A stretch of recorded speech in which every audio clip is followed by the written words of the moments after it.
President Donald Trump said Saturday that U.S. forces had captured Venezuelan leader Nicolas Maduro after launching a large-scale strike on the South American country.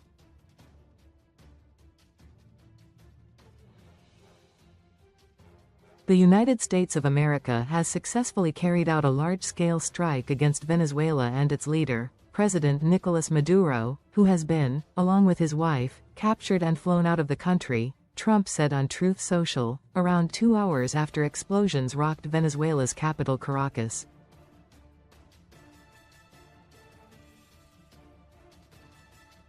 There was no confirmation from Venezuela's government of the fate of the leftist Maduro, in power since 2013.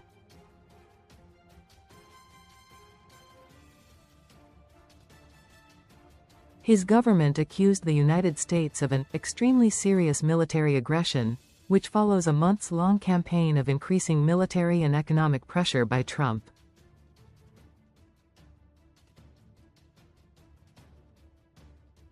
In a dramatic night of fast-moving events, Caracas was rocked by explosions, accompanied by the sound of helicopters, around 2 a.m., 0600 GMT.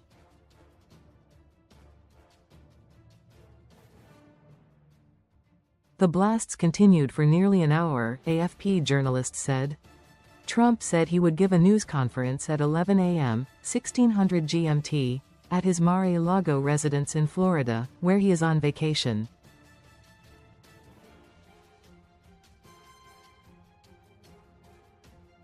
A brilliant operation. In a brief phone interview with the New York Times, he hailed a brilliant operation which involved a lot of good planning and lot of great troops and great people.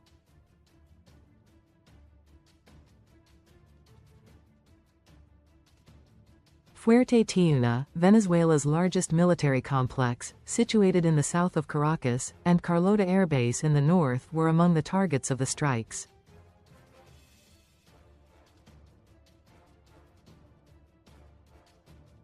AFP saw flames and huge plumes of smoke billowing from Fuerte Tiuna.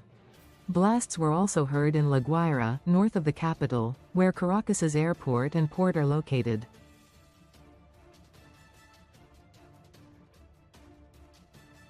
I felt like the explosions lifted me out of bed, and I immediately thought, God, the day has come, and I cried. Maria Eugenia Escobar, a 58-year-old resident of La Guaira, told AFP.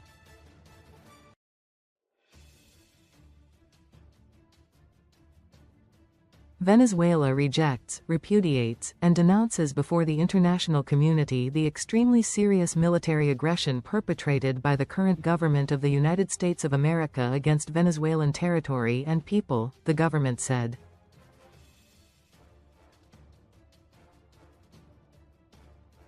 The government said Maduro had declared a state of emergency, but the 63-year-old socialist was himself nowhere to be seen.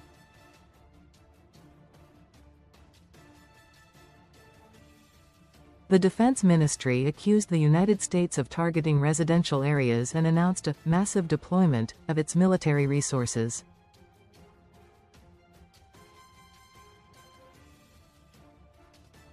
The leftist president of neighboring Colombia, Gustavo Petro, called on X for an emergency meeting of the United Nations and said he was deploying troops to the Venezuela border.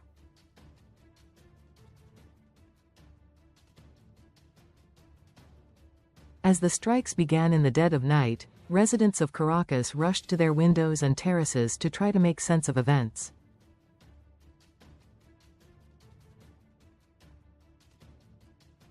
Others hid in safe, windowless spaces, fearful of breaking glass. Videos shared on social media showed helicopters silhouetted against the night sky.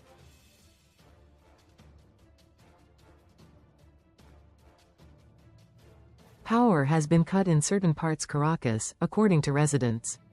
They're bombing. Francis Peña, a 29-year-old communications professional living in eastern Caracas, told AFP that he was sleeping and his girlfriend woke him and said, "They're bombing."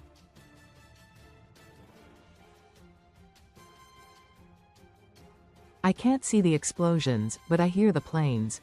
"We're starting to prepare a bag with the most important things at home: passport, cards, cash, candles, a change of clothes, canned food," Peña said.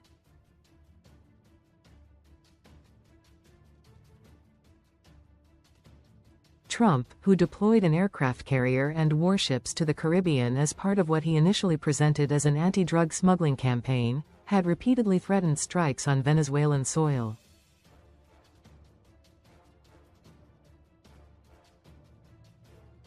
On Monday, he said it would be "smart" for Maduro, whose re-election in 2024 was widely dismissed by the international community as fraudulent, to step down.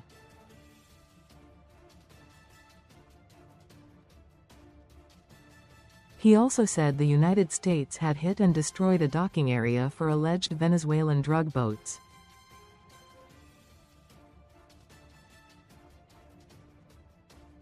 Maduro had said Thursday he was open to cooperation with Washington.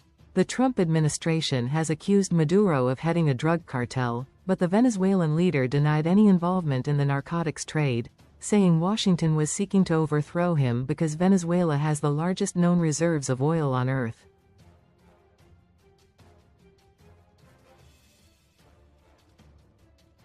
In an apparent bid to force him out, Washington in recent weeks informally closed Venezuela's airspace in recent weeks, imposed more sanctions and ordered the seizure of tankers loaded with Venezuelan oil.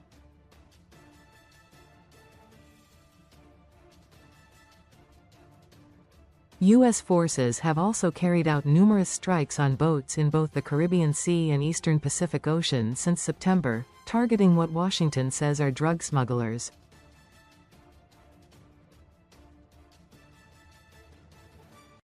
The strikes have killed at least 107 people, according to the U.S. military, AFP.